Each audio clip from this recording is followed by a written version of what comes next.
Bonsoir à tous, merci d'être avec nous. Voici les titres de ce journal. Les populations de l'Indénié sont sorties nombreuses à l'initiative des cadres au stade Henri-Konan-Bédié pour célébrer ensemble le développement et dire merci au président de la République Alassane Ouattara pour son action de développement dans leur localité qu'il a visitée en septembre 2015. Un réseau de transvasement du gaz butane démantelé à Ndoutré. Depuis 2 ans maintenant, des activités illégales sont pratiquées dans la commune d'Abobo sous le compte de la commercialisation du gaz butane. Cette opération consiste à transférer le contenu des bouteilles B6 dans les bouteilles B12 avant la mise sur le marché. Nous reviendrons sur ce mode opératoire dans cette édition. Et puis un mot sur la guerre en Ukraine. Le président turc Recep Tayyip Erdogan a annoncé ce samedi la prolongation de l'accord international sur l'exportation des céréales ukrainiennes lors d'un discours télévisé sans en préciser la durée. Bienvenue, on démarre en bref et en images. Le président de la République Alassane Ouattara est de retour en Côte d'Ivoire. Il a regagné Abidjan ce samedi aux environs de 17h15 en provenance de l'Hexagone. En compagnie de son épouse Dominique Ouattara, le chef de l'État a été accueilli à sa descente d'avion par le vice-président de la République, Thiemo Mélié Koné, qui avait à ses côtés les membres du gouvernement avec à leur tête le Premier ministre Patrick Hachi. Le président de la République Alassane Ouattara revient de France où il a séjourné pendant 2 semaines. Alassane Ouattara, célébré par les populations de l'Indénié. Elles sont sorties nombreuses à l'initiative des cadres au stade Henri-Konan-Bédié pour célébrer ensemble le développement et dire merci au président de la République. Le point de Franck Akwadio. Le pari de la mobilisation gagnée dans la capitale du Ndénié, Est ivoirien. Les populations reconnaissantes au président de la République Alassane Ouattara célèbrent ses actions de développement. Arrivée du Premier ministre, patron de la cérémonie et hymne national en langue locale pour planter le décor.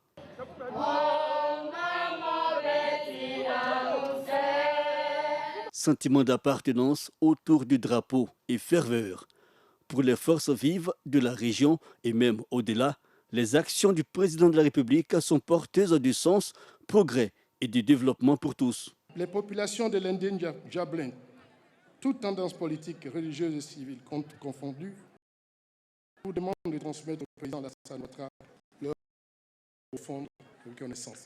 Aujourd'hui, nous sommes heureux et fiers d'affirmer haut et fort que les promesses annoncées il y a environ 8 ans ont été amplement tenues.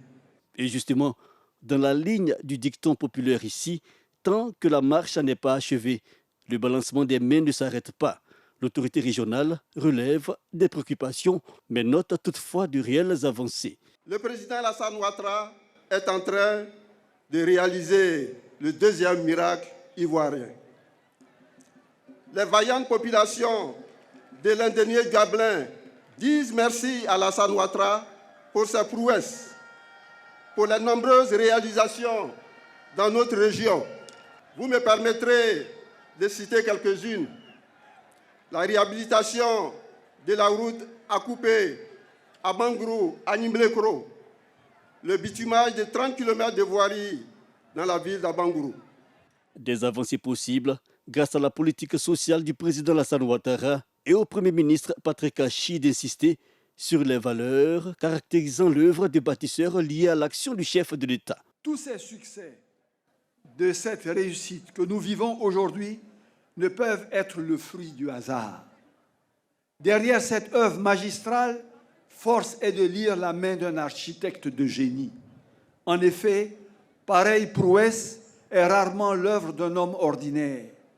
Si l'on n'est pas doué de talent tout particulier, il vous est quasiment impossible d'atteindre de tels objectifs en un temps aussi court. Au cours de ces décennies écoulées, il nous faut tous reconnaître que les obstacles furent nombreux, mais il a su les franchir un à un avec le calme, la sérénité et la sagesse qui sont la marque des grands hommes. Il faut donc taire les querelles et surpasser les égos. Le message du Premier ministre est aussi celui de l'engagement autour du président Alassane Ouattara.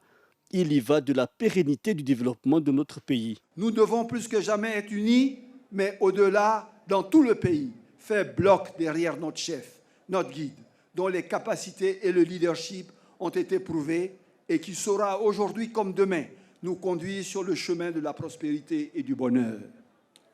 Le célébrer en pareille circonstance est donc normal. L'Indénié, mais aussi le Diablin et le Moronou concernés par cette Côte d'Ivoire solidaire qui, selon le Premier ministre, place aussi la jeunesse au cœur de l'action gouvernementale pour 2023. Patrick Hachi, qui pour finir, n'a pas dérogé à sacrifier à la tradition une visite à la royauté avec l'ensemble de sa délégation. Toujours dans le cadre de cette célébration, je vous propose de suivre quelques réactions recueillies par Herman Niamia. Mobilisation exceptionnelle de l'Indénié Guablin pour cette cérémonie d'hommage au président de la République Alassane Ouattara à Abengourou. Les populations sont venues de tous les hameaux et villages de la région pour dire merci au chef de l'État. Selon elle, sous la gouvernance du président Alassane Ouattara, l'Indénié Guablin bénéficie aujourd'hui d'énormes infrastructures de développement. Entre autres, la réhabilitation complète de l'axe Abidjan-Abengourou, l'électrification de la quasi-totalité des villages de la région, la construction de plusieurs infrastructures hydrauliques, scolaires et sanitaires dans la plupart des villages et surtout la nomination de plusieurs fils de la région à des hauts postes dans l'administration ivoirienne. Quand je vois ce qu'il a fait en 12 ans par rapport à ce qui a été fait pendant près de 50 ans, je vais être satisfait. Donc il a fait vraiment ce qu'il fallait, fait ce qu'il faut. Il y a de nouveaux besoins, c'est vrai. Mais déjà, si on fait un bilan et un point de ce qui a été fait de 2011 à 2023, nous ne pouvons être que satisfaits. Il faudrait qu'on donne encore le pouvoir au président de la République. Si vraiment nous aspirons vraiment au développement de l'Indénié Guablin. Cet hommage signifie que la population de l'Indénié ont choisi la voie du développement. Beaucoup a été fait pour hisser la région de l'Indénié Guablin au rang des régions les plus développées du pays. Mais il y reste encore des actions à mener pour assurer le bien-être total des populations. C'est pourquoi elle demande encore qu'une attention particulière soit accordée à la région. En tant que producteur de café cacao, aujourd'hui, nous disons merci pour les voies qui ont été, pour le village des voies. Nous demandons à notre très cher président de nous venir en aide encore pour pouvoir vraiment faire les voies qui sont en cours, à savoir à Bangourou, Bétier, à Boisseau, la voie de Coconou pour venir à Propronou. Madame Dominique Ouattara a envoyé une somme au nom de FAFI pour nous aider les femmes. Vraiment, nous avons beaucoup écouté. Ça a aidé beaucoup de femmes. Mais nous demandons encore à ce qu'elle vienne nous aider. Comme on le dit, et à son mari, ne garde pas la sauce. M. Alassane Ouattara, de venir nous aider. C'est un homme de parole et de confiance. Et je suis sûr que le tronçon de ce d'Abengourou, Amlekia, d'Akro jusqu'à la Komoué, pour faire le pont sur la Komoué d'Aoukro. Les populations de l'Indénié Guablin ont assuré au président de la République qu'elles ont décidé d'emprunter la voie du développement et donc prêtes à soutenir toutes ces actions pour faire avancer la Côte d'Ivoire. Autre volet de l'actualité, le ministre de la Construction, du Logement et de l'Urbanisme, Bruno Namagné-Koné, était ce jeudi 16 mars l'invité du Focus PND à la Maison du Patronat au Plateau. C'est un cadre d'échange direct destiné à renforcer l'accès à l'information et le dialogue entre secteur public et privé. Les opportunités d'investissement dans les domaines de la construction ont été abordées. On voit cela avec Jean-Louis Bambou. Quand le bâtiment va, tout va. C'est par cette assertion que le président de la Confédération générale des entreprises de Côte d'Ivoire a justifié le choix du ministre de la Construction, du Logement et de l'Urbanisme pour cette édition de son Focus PND. L'objectif de cette tribune étant d'informer et sensibiliser les entreprises sur les projets du Plan national de développement PND. Il s'agit pour nous d'identifier clairement ces différents projets et opportunités d'affaires qu'offre le PND pour le secteur privé national, de connaître leur niveau de maturité et leur disponibilité, afin que les entreprises puissent s'organiser pour les saisir collectivement ou individuellement. Le ministre Bruno Koné a ainsi fait un large tour d'horizon sur les opportunités d'investissement qu'offre son département ministériel, non sans évoquer les acquis et réformes qui en constituent les fondements. Pour accroître la production de la CD, nous avons mis en place ce qui s'appelle le système intégré de gestion du foncier urbain. Là aussi, c'est vraiment, je peux dire, une très grosse étape franchie, parce qu'il s'agit ici de numériser entièrement la chaîne de production. Donc tout cela permet aujourd'hui d'accélérer le processus de délivrance des actes administratifs, de sécuriser dans le même temps. Nous pensons que cela contribue à l'amélioration du climat des affaires dans notre pays. Entre un déficit de 600 000 logements à combler, des opportunités à très fort potentiel, un marché en plein essor qui booste les opportunités industrielles en matériaux de construction et un cadre réglementaire stable, le secteur de la construction reste un terreau d'investissement fertile pour le secteur privé ivoirien. Vous avez tout le potentiel, toutes les opportunités devant vous. Le secteur de l'immobilier, c'est 18% de croissance depuis 10 ans, et je dis bien 18% de croissance annuelle. 60% des investissements publics ont été réalisés dans le bâtiment et les travaux publics. Aujourd'hui, nous avons 3000 hectares de réserves foncières qui sont sécurisées. Nous avons en projet la création de 3 villes nouvelles dans la périphérie d'Abidjan, à Niama, à Bassam et à Jacquesville. Donc ça aussi, c'est des opportunités qui sont données. À travers une séance de questions-réponses, le ministre a apporté toutes les assurances au secteur privé sur la viabilité du secteur qui s'appuie sur des perspectives de long terme comme le renforcement de la sécurité et l'accélération du processus de délivrance des actes, l'achèvement de l'adressage du district d'Abidjan ou encore la réduction des conflits fonciers. Je le disais en titre, un réseau de transvasement du gaz butane démantelé à Ndoutré. Depuis 2 ans maintenant, des activités illégales sont pratiquées dans la commune d'Abobo sous le compte de la commercialisation du gaz butane. Cette opération consiste à transférer le contenu des bouteilles B6 dans les bouteilles B12 avant la mise sur le marché. Les détails de Frédéric Oulaye et Mama Traoré. Sotrapim, sous-quartier de Ndoutré, dans la commune d'Abobo.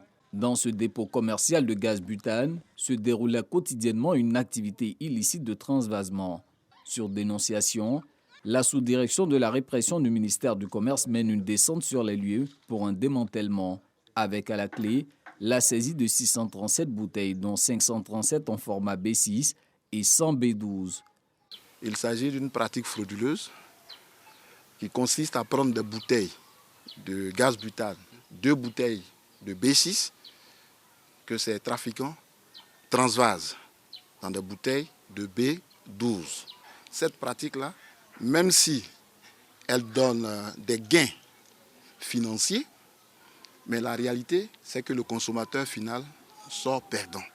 Non seulement le transvasement n'a pas donné les 12,5 kg, le B12, mais également il y a un risque énorme. Parce que le consommateur qui va prendre cette bouteille, qui n'est pas fermée comme il se doit, donc il y a des risques d'incendie qui peut entraîner de lourdes pertes.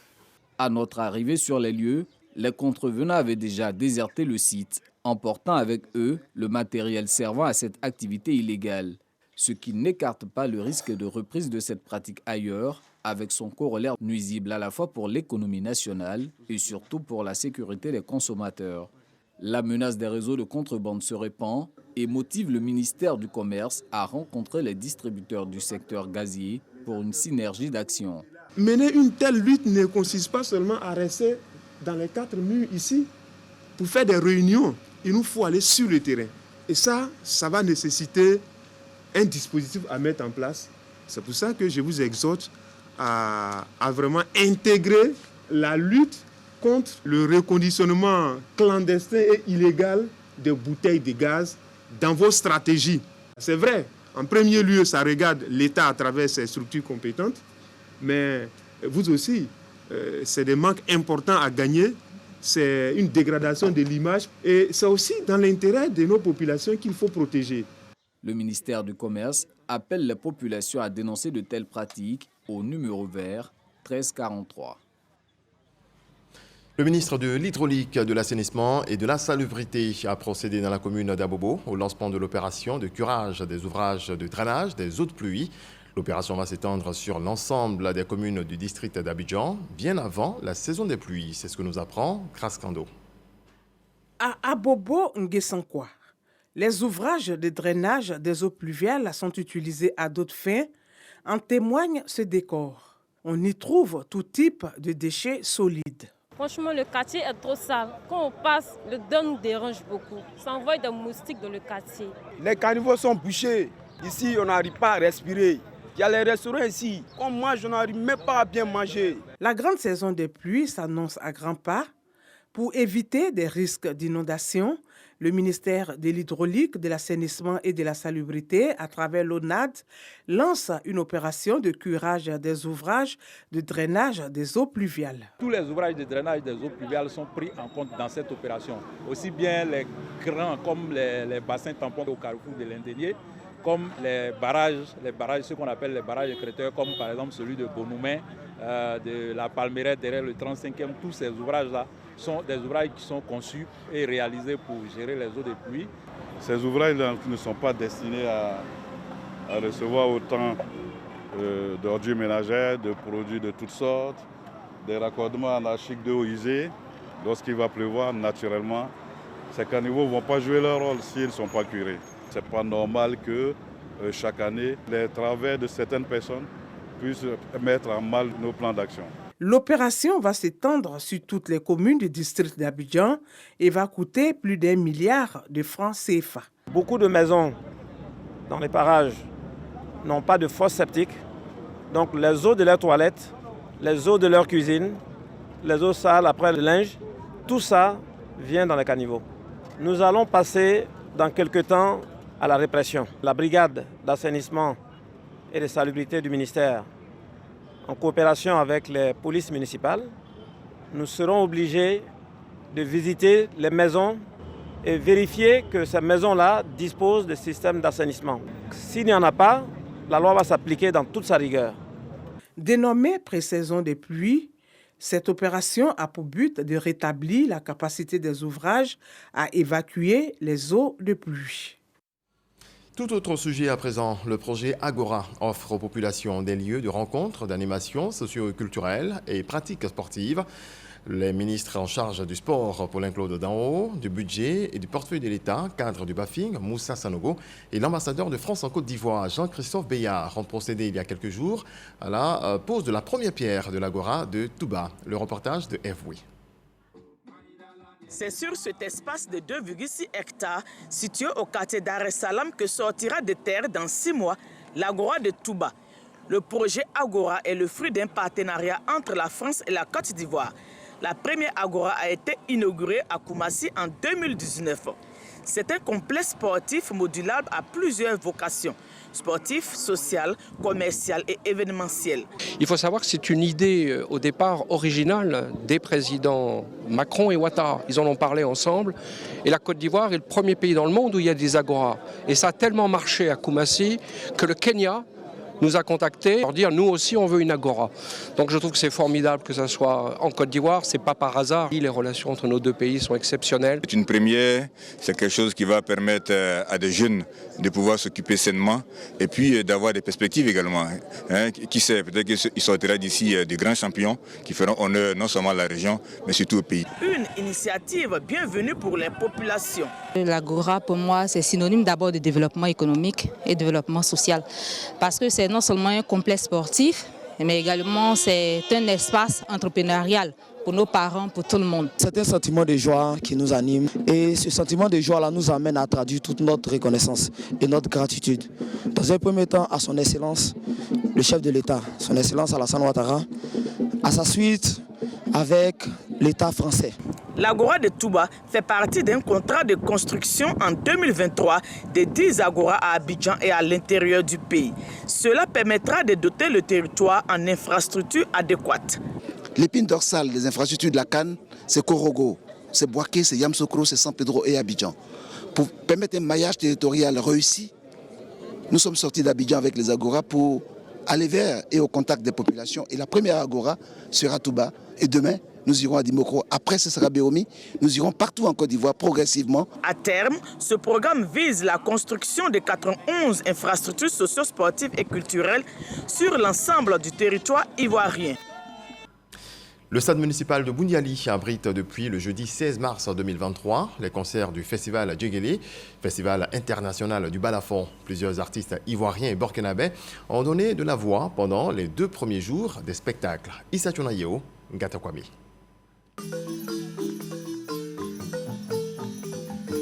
Boundiali, la capitale de la Bagoué, vit au rythme du balafon. Au stade municipal de la ville, une brochette d'artistes venus de la Côte d'Ivoire et du Burkina Faso donne de la voix. et du rythme au festival Djegili, festival international du balafon.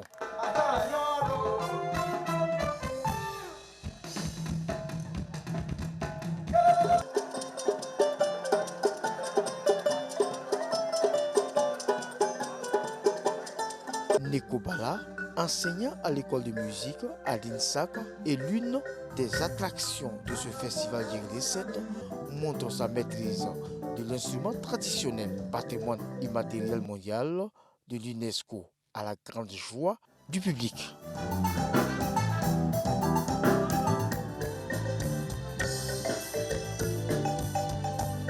Le balafon, ça rassemble. Si le festival de Djegili ne s'organisait pas, je pense que peut-être à pareil moment, le coin serait calme et puis il n'y a pas d'activité, rien du tout.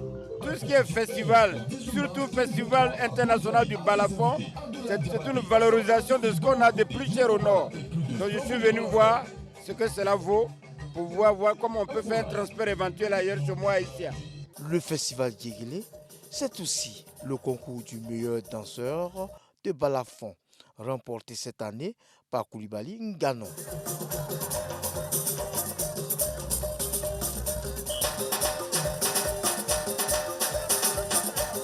Outre les spectacles, le festival s'est enrichi avec la conférence débat sur le thème culture et développement local. La culture renferme deux dimensions, une dimension matérielle et une dimension immatérielle.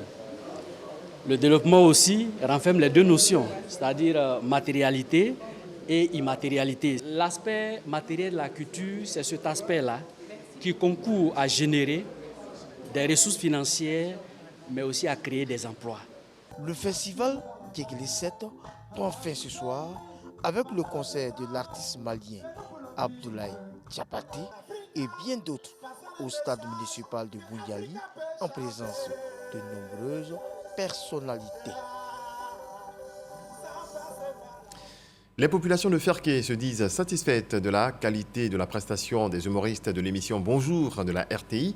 Ces humoristes, avec beaucoup d'imagination, selon notre reporter, ont su apporter le sourire et la joie aux élus, aux cadres et au public de Ferké. Paragasforo reconnaît.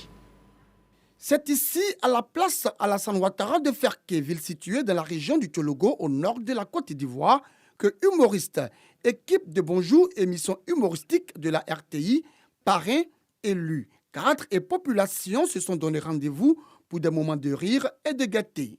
Sur le podium, les humoristes sont très inspirés, tiennent le public en haleine. Soleil de Ferké, ça peut allumer cigarette. On est arrivé au fait, on a vu un poulet le temps de la never, c'est plus. On dit, il y a quoi? Il dit, voilà, il est débardeur. Au nom du directeur général, M. Fosseni Dambélé, qui dit merci encore à cette vaillante population de Ferké. Parce que ici, regardez, c'est l'union totale. Et Bonjour aussi, c'est ça. C'est de se retrouver, passer des temps agréables ensemble. Tout le monde est présent ici ce soir pour dire bonjour Ferké. La qualité des prestations des humoristes fort appréciée par le représentant du président du conseil régional du Tchologo, patron de ce grand rendez-vous du rire, le ministre d'État, ministre de la Défense, Téné Birahima Ouattara, et par le parrain, l'honorable Siloué Nyeneyeri Jacques. Ils se réjouissent de la forte mobilisation des populations, mais surtout de la discipline dont elles ont fait preuve. Cette cérémonie n'a été possible que par la volonté de certaines personnalités. Je voudrais exprimer en votre nom à tous et en mon nom personnel notre gratitude et notre profonde reconnaissance à un homme d'exception, M. Téné Birahima Ouattara. Je voudrais adresser nos sincères remerciements à M. le directeur général de la RTI et à tous ses collaborateurs qui animent l'émission Bonjour. La joie des autorités partagée par le public sortit nombreux pour communier avec les humoristes. On ne croyait pas, on ne croyait pas. On nous a dit non, Bonjour 2023, ça fait que bon, on ne croyait pas. Et Dieu a fait vraiment que le rêve s'est réalisé. Donc Donc on tient à vous dire merci et merci aussi au ministre d'État. C'est la première fois. Franchement, on est très heureux. On est là, même si c'est à 1h du matin, même si c'est à 3h du matin, on est là, on est très contents. Ça permet de savoir, de voir directement en live ce que nous voyons à la télévision. Et vraiment, on est très satisfaits. C'est l'avis de tout le monde à Ferké ici. Fini Bonjour 2023 à Ferké. Prochaine destination pour humoristes et équipes de production d'autres villes de l'intérieur pour plus d'humour et de rire. À Ferké ici, moi j'ai vu moto qui parle. Il y a un gars qui a appuyé moto là, et puis j'entends patron ici qui donne, ici qui donne, ici qui donne. Le mardi 14 mars 2023 s'est tenu à l'Université virtuelle de Côte d'Ivoire à Abidjan la dédicace tour des œuvres du professeur Coulibaly Lassina et du docteur Venance Conan. Cette activité s'est déroulée autour du thème de l'Ivoirien nouveau. C'est ce que nous disent Massati Ouattara et Didier Nguessan. Mettre en avant le travail, la probité, l'amour pour son pays et le respect des institutions. Ceci n'est pas un idéal, mais le concept de l'Ivoirien nouveau dans les œuvres littéraires de Venance Conan et du professeur Lassina Coulibaly. Le dernier est l'auteur de la doublure et du monologue. Le premier a écrit Robert et les Catapillars, ses ingrats, Catapillars, chef de village. C'est à travers ces différentes œuvres poétiques et romantiques que les auteurs se proposent de promouvoir l'Ivoirien nouveau dans les institutions d'enseignement supérieur afin que le concept habite la relève de ce pays. Que la notion d'Ivoirien nouveau soit la métaphore obsédante de cette jeunesse et qu'elle puisse s'honorer d'être des citoyens modèles. Nous avons décidé de faire une tournée, ce qu'on appelait notre dédicace tour, faire des dédicaces dans les universités et pour promouvoir l'Ivoirien nouveau. Nous pensons que c'est notre petite contribution aussi, parce que c'est bien beau d'avoir la Côte d'Ivoire qu'on a là, mais il faut pouvoir penser à la pérennisation de ce qui est réalisé, l'entretien de ce qui est réalisé. Et il faut que ce soit fait par une jeunesse qui développe un certain nombre de valeurs. C'est inculquer à la jeunesse ivoirienne des codes de valeurs de travail, codes de valeurs d'éthique, codes de valeurs de probité, pour permettre donc le développement de cette conscience-là, qui va permettre l'émergence de ce que nous avons appelé l'Ivoirien nouveau.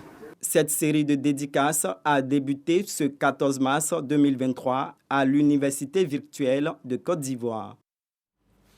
Dans le reste de l'actualité en Ukraine, une fois de plus, Recep Tayyip Erdogan, principal médiateur entre Kiev et Moscou, se réserve la primeur de l'annonce. Le chef de l'État turc en campagne pour sa réélection au scrutin du 14 mai a rappelé l'importance de l'accord sur les céréales et de sa prolongation. Le président turc n'a pas précisé la durée de cette prolongation et le doute continue de planer en raison de déclarations contradictoires. Saluant cette annonce, le ministre ukrainien des Infrastructures a, de son côté, indiqué que l'accord était prolongé de 120 jours. Point final, excellente nuit sous la protection du Très-Haut. Bonsoir.